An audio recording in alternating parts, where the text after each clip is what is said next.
It's your boy DJ Wolf here. I watched a disturbing video.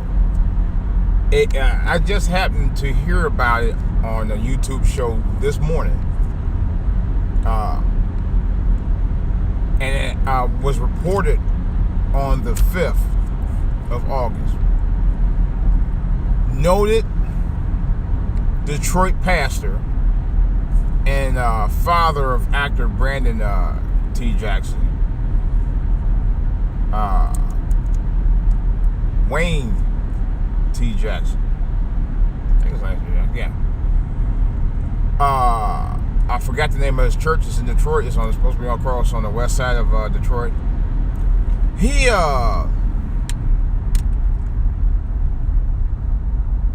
recently asked his church to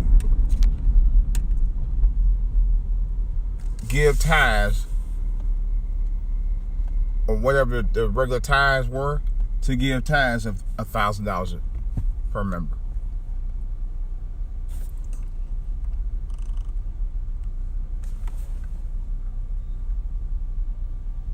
Yes, I said it. $1,000 per member.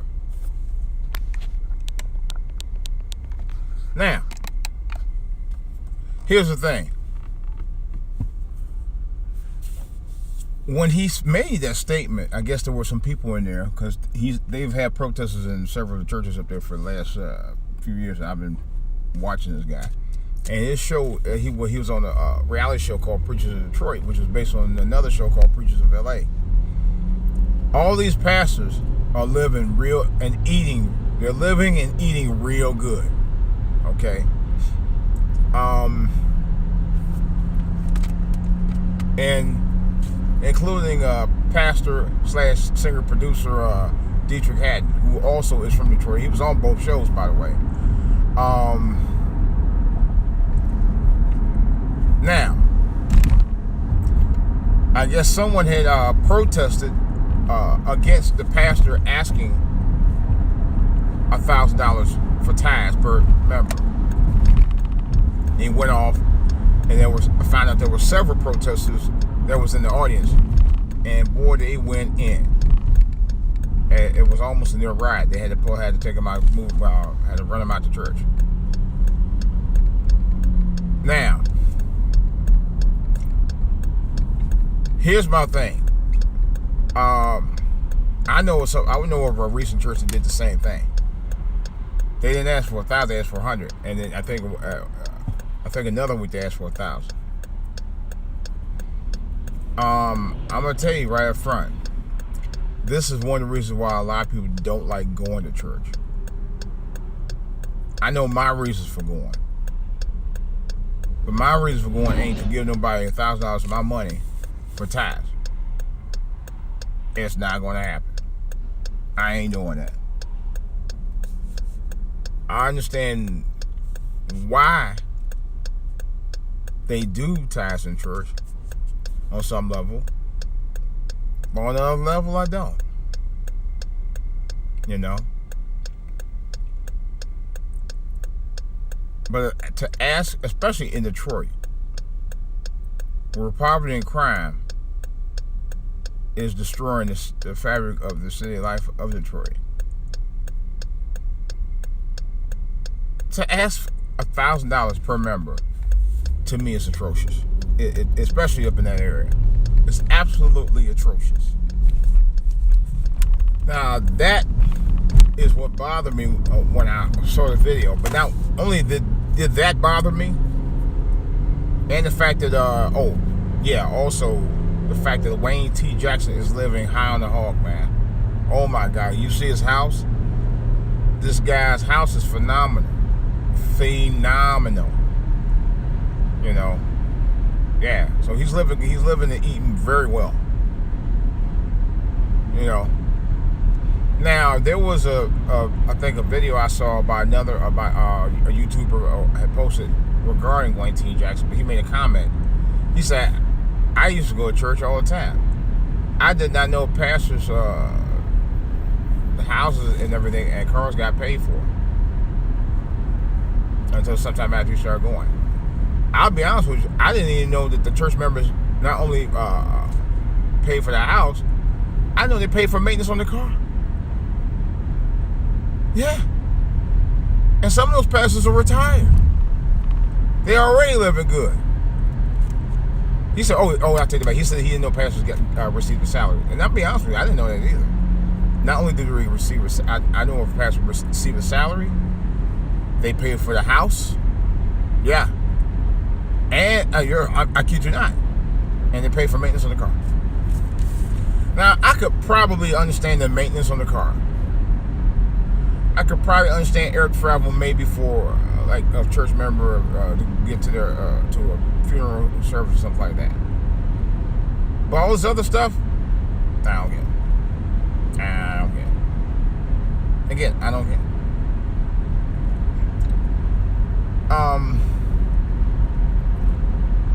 What really tripped me out was Dwayne Jackson had did something I seen before, and I thought it was done by the late Bishop Eddie Long. Now, this is what Bishop Eddie Long did do. He might, as a matter of fact, he did. Wayne T. Jackson and Bishop Eddie Long did almost the same thing. They supposedly had a consecration of a couple of the church members. I think the members was being ordained into I don't know about Eddie Long's members, but for Wayne T. Jackson, I guess they were consecrating the bishops. I guess they were being ordained into the church, whatever the sanction is. I know they do it for deacons, but not the way those guys did. So he put 2 sheets over the guys, and he lays himself on top of the guys. It's almost like the guy submitting to the bishop. I mean, he was just lay there. I don't know what it's about. I've never seen that in any other type of church. And many people question it. Even church members had questioned it. But they were saying that there was complaints by disgruntled church members. What would they be disgruntled about other than seeing you doing something you shouldn't be doing? Now, Eddie Long, I saw him not only do that, and I saw him humping on him. Now, I actually seen that. I saw that on video. So you can't say, well, no, he ain't doing it. You just going on hearsay. No, that's not hearsay. I actually saw him do it in the video. He lay on him, and then he would just like, yeah, he would like just buckle on him. I seen him do it. That was sick as fuck. So here's my thing. You have to understand why a lot of you people don't like going to church. This is why. When you do outrageous stuff like this, stuff that's never been, that's not even known to be traditional in the church, something Christ has never done, or that you know of, ever, during Christ's time. You do question. You do question about $1,000 tithes. That's the minimum. That's what they're asking for. Or $100 tithes. That's the minimum. Or $100 donations. Yeah. I know one church that actually every Sunday, I know it's for a fact, every Sunday before they do what they call benevolent offering, they actually had them read a card of a scripture talking about tithes every Sunday before they give, to remind them of what tithing is for. Yeah. Here's the thing for me. I don't go to church about the money. I really don't. I don't even want to talk about money when I go to church. I know it's part of what they do to help keep the church running, to collect books, to feed the homeless and stuff like that. Because there are reasons why church do collect money. And if you think about it, that's why it's the church. And why they do what they do. You just can't, they couldn't just do it. Well, they could do it for free. They could volunteer people to do it. But there are reasons why people do what they do in the church. And the church is just like any other business.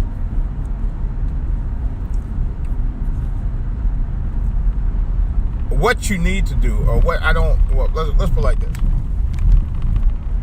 When you put a minimal on what people should be giving, that's when it becomes a problem for from people. You telling church members and many who probably don't make that kind of money, to give $1,000 to tithe as a minimum is bullshit. It's complete bullshit. It is. Because you're trying to force their hand into doing something that they cannot afford, many cannot afford to do. You know, for various reasons that me and several other people across the world cannot, and everywhere else, cannot necessarily explain. You know. And I don't think that's right. I don't think it's right for people to sit there and put that kind of kibosh on people. I don't. I think that's complete bullshit. You know. Tithing in itself was written into the book, into the Coercion book,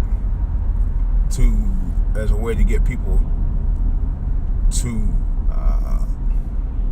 commit into the church. And I actually heard a pastor. He's still on, by the way. I thought they took him off. He's on at earlier time on Sundays.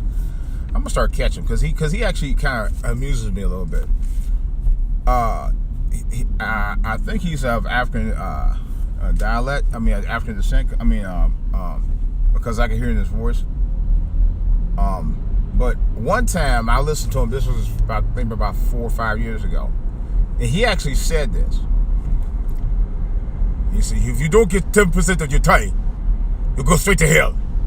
That's exactly what he said. He's kind of controversial. I think that's why they scaled him back to an earlier time spot, because he used to be on about, I think, 8 o'clock, 7:30, 8 o'clock every Sunday. I think he's on like 6:37, something like that. I'm going to have to catch him. But, yeah, he actually said that. He said, if you don't give 10% of your tithes, you're going straight to hell. Or you don't give, basically said if you don't give tithes, you're going straight to hell. That is what he said. I'm kind of paraphrasing, but he did say that. The pastor said you go straight to hell if you don't give tithes. Yeah. If you don't put a bond commitment to the church by giving up your tithes to the church, or 10% of what you make, you go straight to hell. Yet you got pastors who take people's tithes and buy jet planes, women, and lavish houses and get away with it. And make you think you're just a peasant because you're not giving enough to the Lord. That's where I draw the line. I have to draw a line somewhere on that. But it's also one of the reasons why it made me not want to go to church anymore. You know?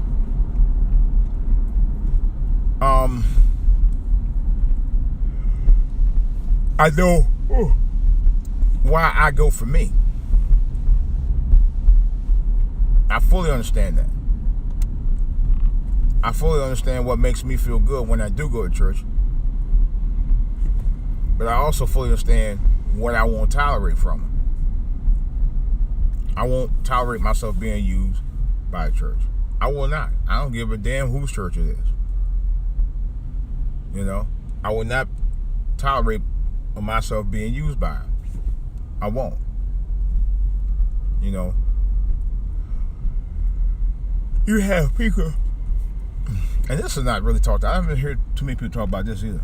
You have church members in the church that try to use the goodness and kindness of other people in the church. They see, oh, you driving a nice car, you don't have no kids in your house, and how would you like to be a godparent or whatever to one of my 8 grandkids?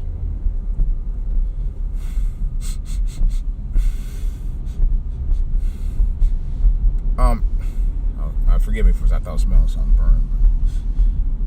But nevertheless, yeah. I actually seen that. You have church members who try to take advantage of other church members who they know are doing a little bit better than they are. I've seen it happen time and time again. Oh, you're such good people. Would you say it to me if you didn't know who I was? Would you say that to me if you know? And I'm just saying, I question that. I do question that a lot. You got some church members, well, where I seen, well, in the case of myself, well, they know my wife. They won't really speak to me, but they know me for years. And that's kind of another story. But I've talked about that before. Although I find it kind of weird and strange at times, I'm like, whatever. So I keep on moving with that. And that part, I don't care, because people talk about you, no matter what you do. It doesn't matter how good you are. It doesn't matter how nice you are. It don't matter how kind you are. It don't matter, it doesn't matter. People are going to have something fucked up to say about you no matter what. Unfortunately, that's what did someone say? That's the way of the world. Yeah, it is. The world's real funny like that. Why do these people do this every damn morning? Come on, man. You know daggone where you got to get. I'm going to ride your ass till you get across that light, too. You damn right. This don't make no damn sense. They do this every morning. Oh, yep. I'm taking it both lanes because I know how these fools do out here. Jeez. I gotta start getting myself out here a little early, man, because this is ridiculous.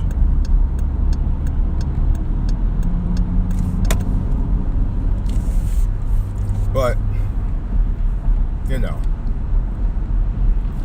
people will do that. People will do that, and they do it all the time. They do it all the time. Really? But my thing is, I can understand why people don't like going to church, And there's times, like I said, there's many, many times over, I question. I don't mind serving the Lord. I don't. But money, they always say money is the root of all evil. It is. Even in the church, and definitely in the black church, it is the root of all evil. No matter what. Has a long history of it. Absolutely has a long history in the black church for a long time. Sometimes, I was just on a side note. When you're driving to work and all of that, I swear it seems like people just be racing out here. They'll be driving, they be racing. I've seen that, and I see it many times over. Many times over. Drive like they have no damn sense at all. And I'm like, when I see people riding by my bump, I was like, come on, Cletus, come on. That's another whole story.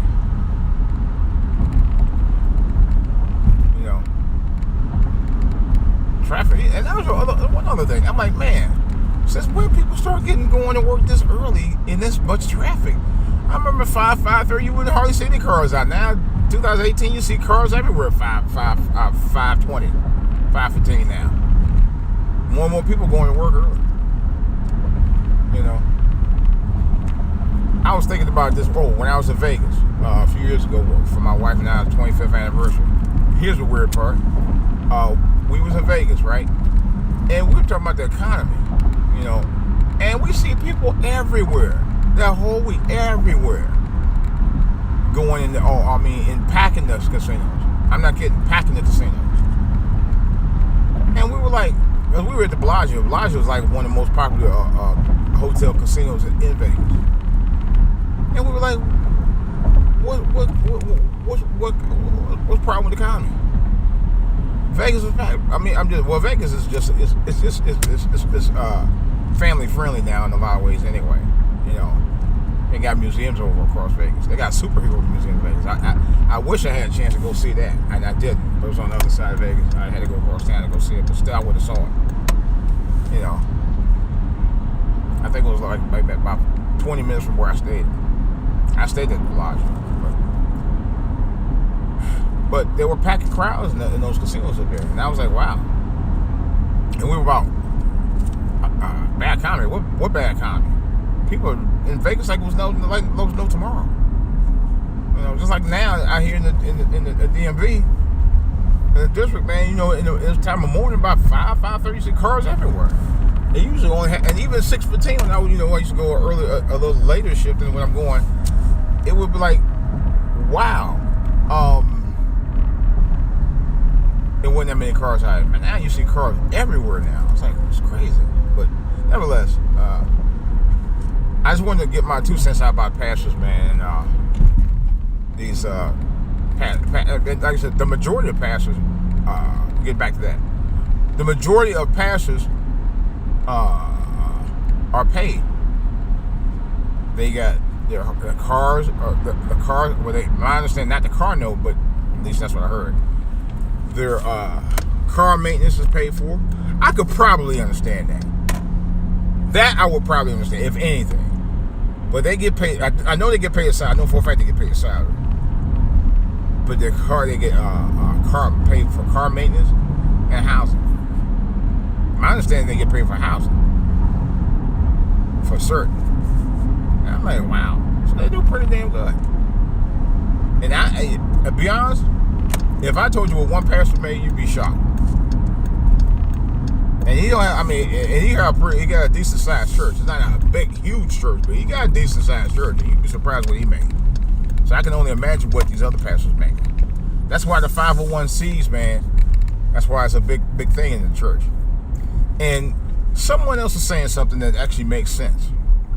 By them getting the 501C, and that's a government-sponsored regulation for churches. The churches are actually, and they were saying is that the church goes by, matter of fact, YouTuber said it. And it makes sense, because if they're getting 501C, which means they don't have to pay taxes, churches aren't required to pay taxes. That means there is a specific regulation behind that, why they can do that. One of them might be, because like the YouTuber suggested, is because they actually preach a specific thing regarding sermons, or specific sermons. And usually it does involve money. It's just a different way of how they do it and what they do when they talk about it in the sermon. I thought about that, and they're right. Damn, dude, you almost hit a woman. Dumb fuck. Dude, you almost hit a guy. Yeah. Jeez, these guys are just ridiculous. He could have stopped even with speed. He saw that damn truck. One day I'm just going to do a whole podcast about that, how stupid these people drive out here in the DMV. They drive so stupid and dangerous. That guy almost hit, not only the truck, almost hit me. I've been some near misses the last week on top of that. I almost ran off the road 2 days ago when I was going to the gym. I was tired out there on Branch Avenue, just sitting on the exit. What happened was it was a truck was just in front of me. It just got over to the left, and I was trying to get to the right. When I got to the right and I saw it, I was trying to avoid hitting it, and my truck almost went out of control. There's no joke. It scared me because I didn't have enough time to stop. And then tire was like just right at me. I said, where the hell does tire come from? That was number one. And then last week, a dude, I was going down Old Town. I was in the middle lane. The guy just jumped right in front of me. He came out of nowhere. I didn't, he didn't have no, he had no kind of signal. It was real talk. He didn't have no specific signal or anything. He just jumped out. He just jumped out of the woods. I was like, where the hell he come from? Real talk. I said, where the fuck this guy come from? He just literally came out of nowhere. Yep. Straight from the left, just jumped right in front of me. He sure did, biggest day. No signal, nothing. So of course I'm cussing, and I jump over to the right lane, and he has window down. I had my window down. He said some old stupid shit. I didn't know what he said. I didn't pay no attention. I just looked at him. But he was trying to get all the way over. By the time I got over there, I was like, fuck it. You ain't getting over here from me. I ain't gonna let you over again. I'm gonna keep right on going, which is what I did. And then just now, it's a crosswalk where you're supposed to stop for pedestrians at, a straight crosswalk where they walk over every day. I have to be mindful of that all the time anyway, which I usually am. A SUV stopped on the left of me. I mean, on the right of me. And it was another SUV that was getting ready to. That was right not far from that other one, maybe a couple hundred feet away. They slowed down a little bit. They jumped out there, even as the guy was crossing, and kept right on going. Nearly almost came close to almost hitting me too. I was like, really? You got some real assholes out here that's just driving. You got people out here don't have no business driving at all because they're completely careless and don't give a damn, like the guy did with me last week. And they had nerve act like he had attitude about it. I just looked at him. I didn't hear. I paid no mind what he said, because if I did, I probably would have lit his ass verbally. I would have verbally gotten his ass. But I came close because he was completely dumbass. And think they got carte blanche right away, no matter how wrong they are. You know, it's ridiculous, man. People are careless in the road. All right, guys. Well, as far as the church thing goes, this is why Coercion Church is about the money, man. You know, it's just. And then you got church people just plain out arrogant. It's a couple of reasons why I don't like going. And then the third thing, they do cater to black women. I don't care anybody. So I told my wife, she's in a slight disagreement with it. I'm totally in agreement with that. They do. That's a known fact. You know, even my pastor actually kind of told me that. We was on a cruise one year, about 7 years ago, and he kind of said that. You know, he said the women are very giving. I mean, they're very organized and everything else. They like that. You know, they like that a lot. They prefer the women in the church over the guys anyway. That's why they support a lot of single black women. And you notice what? Two other things, and I told my son, actually, we talked about it. The one thing I noticed my pastor didn't talk about much on Father's Day, he never talked about his father. No, never. I told my wife that, no. I've never heard him talk about it. I've never heard, I don't know any, I mean, I know he spoke highly of mine, he's never talked about his father, ever. All years I've been there, I've been going back several years. Never mentioned it. You know, that's another whole story. Matter of fact, but I'm going to continue to talk about it. There's things good about church, there's things about it, but I still question. But in any case, this is DJ Wolf, and I am out.